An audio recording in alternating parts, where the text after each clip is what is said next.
You're walking home. Maybe you're talking to someone on the phone. Maybe you're replaying something that happened at work. Maybe you're thinking about dinner.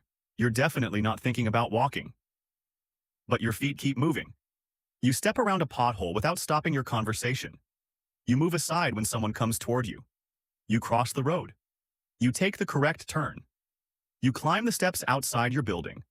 Then you reach your door and realize something strange. You barely remember the walk. You remember the conversation. You remember what you were thinking about. But not every turn, not every step, not every tiny correction that got you here. So who got you home? The obvious answer is you. But that answer becomes surprisingly difficult once you look at what your brain can do without telling you. Researchers discovered this in a simple experiment. A person was asked to look at a target and quickly point toward it. Just as their eyes moved, the researchers secretly shifted the target. The trick worked because during a rapid eye movement, visual awareness is briefly suppressed enough that the person often doesn't notice the change. As far as they know, the target never moved. But their hand does something strange. It changes direction. The person hasn't consciously noticed the mistake. Their arm corrects it anyway. In classic experiments, the hand could compensate for a target displacement the person failed to detect. Think about that for a moment. Your conscious experience says nothing changed. Your movement says something did. And newer research has pushed this idea even further. Scientists studying sudden changes during reaching have measured extremely fast muscle responses to unexpected target shifts, showing that parts of movement control can begin reacting long before you could carefully think through what happened. The strange part isn't that your brain is fast. It's that the correction doesn't need to wait for a little voice in your head to say, "Target moved, adjust arm." Your hand is already on the case. And if that sounds like a weird laboratory trick, meet a woman known in neuroscience as DF. After carbon monoxide poisoning damaged parts of her visual system, DF developed a condition called visual form agnosia. She could see, but some things that seem effortless to you became incredibly difficult. Show her an object and ask her to judge its orientation or dimensions, and she could struggle badly. Then ask her to reach for it. Something changed.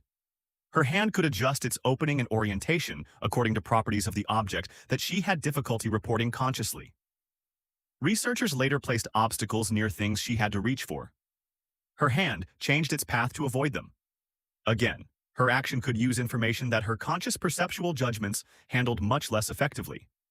Then they tested her while walking. They put obstacles in her path. When DF was asked to estimate their height, her judgments were abnormal compared with other people. But when she actually stepped over them, her foot rose appropriately with the obstacle. She couldn't simply tell you what her body seemed able to use. Your foot doesn't literally have a mind of its own. But the information available to conscious perception and the information available for controlling movement are not always the same thing. And somehow that still isn't the strangest case. In 2008, researchers reported on a man known as TN strokes had destroyed the primary visual cortex on both sides of his brain. He was clinically blind. Researchers placed obstacles in a corridor, boxes, chairs, objects he would need to avoid. Then they asked him to walk through. He successfully navigated around them. He wasn't secretly seeing normally. His conscious vision had been devastated. But visual information was still influencing his behavior through surviving brain pathways.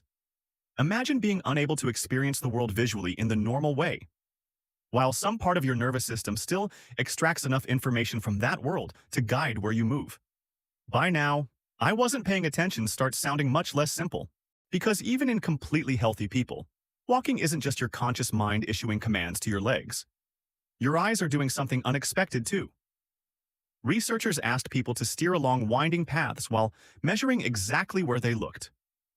People tended to look ahead, toward locations roughly 1 to 3 seconds into their future path. Then the researchers made the experiment stranger. They created a path using visible waypoints. New waypoints appeared predictably ahead. But sometimes the researchers deliberately left one out. There was nothing at the expected location. People still moved their eyes toward the empty space where the missing waypoint should have appeared. Their eyes weren't only reacting to what was there, they were also being guided by what the brain expected to be there next. So when you're moving through a familiar world, the nervous system isn't simply waiting for problems and reacting to them. Parts of it are predicting, correcting, preparing, constantly. Most of the time, you never hear about any of this. And there's another hidden system you probably haven't thought about today. Close your eyes. Lift one hand above your head. You still know where your hand is, you don't need to see it. That sense is called proprioception. It's part of the continuous flow of information telling your nervous system where your body is and how it's moving. You barely notice it until it's gone. A man named Ian Waterman lost proprioceptive sensation below his neck after a rare illness when he was 19. His muscles could still work, but without the normal sensory information telling him where his limbs were, coordinated movement collapsed. He eventually learned to control his body again by watching it intensely. Movement that happens almost automatically for you had become something he had to supervise visually. Think about walking across your bedroom. For you, almost nothing. For someone missing this hidden feedback, an enormous job. And this is where the word autopilot starts becoming misleading. Because there isn't one secret switch inside your brain marked automatic. Practice appears to change the organization of movement itself. Researchers studying motor learning have found evidence for something called chunking. Imagine learning a sequence on a piano. At first, finger 1, then finger 3, then finger 4, then back to finger 2. Every action feels separate. After enough practice, the sequence begins to behave more like one larger unit. Research links this kind of motor chunking to networks involving the sensorimotor putamen and frontoparietal regions, while longer practice changes how basal ganglia territories participate in learned sequences. Practice doesn't just make you faster, it can change what counts as one action. But automation creates a problem. Once a sequence becomes efficient, what happens when the world suddenly changes? Researchers explored that recently by training people on repeating 12-step finger sequences. Then, without warning, they sometimes removed one expected step.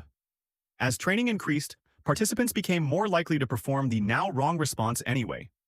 Researchers call mistakes like these action slips. You've probably done your own version. Your password changes.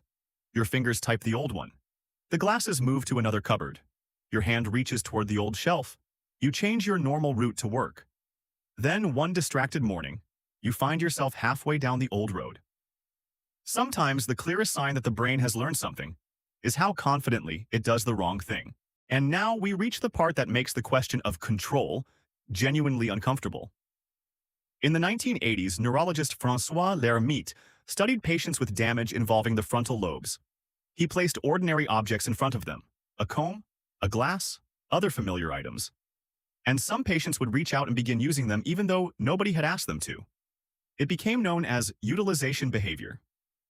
Later, researchers studied a patient who would pick up and use irrelevant objects even while supposedly doing something else, especially during little gaps between tasks. The object didn't hypnotize him. Something more revealing had happened. Your brain isn't only responsible for creating actions. It also has to stop actions. A cup can suggest drinking. A comb can suggest combing. A door handle can suggest pulling. Normally, seeing a possible action doesn't mean you have to perform it.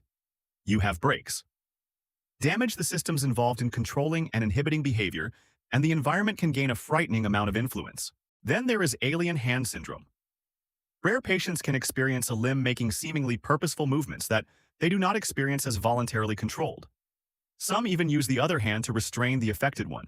Not another personality, not possession. A neurological breakdown in the systems connecting action, control, and the feeling that, I did that.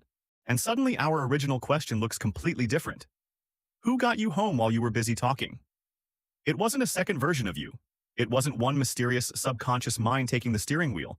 And it wasn't your legs remembering the route by themselves. There may be no single autopilot at all. Instead, while your attention was somewhere else, different systems were handling different pieces of the problem. Your vision monitored the path. Your gaze anticipated where you were going. Proprioception tracked your body. Learned motor sequences reduced the need to consciously supervise individual movements. Fast control systems corrected errors. Higher systems could step in when something unexpected happened. And consciousness? It didn't disappear. It simply wasn't required to micromanage every operation. That's why the moment traffic becomes dangerous, the conversation stops. Why difficult parking suddenly makes you turn the music down. Why an unfamiliar staircase makes you watch your feet. When the routine stops being routine, attention comes rushing back. So tomorrow, when you catch yourself walking somewhere familiar while your mind is completely somewhere else, notice what just happened. You thought you weren't paying attention. but your nervous system never stopped working. It was predicting, checking, correcting, stopping, moving, all without giving you a running commentary. And maybe that's the strangest part. The mystery was never how your brain knows what to do when you're not controlling it. The mystery is why you ever assumed conscious thought was controlling every detail in the first place.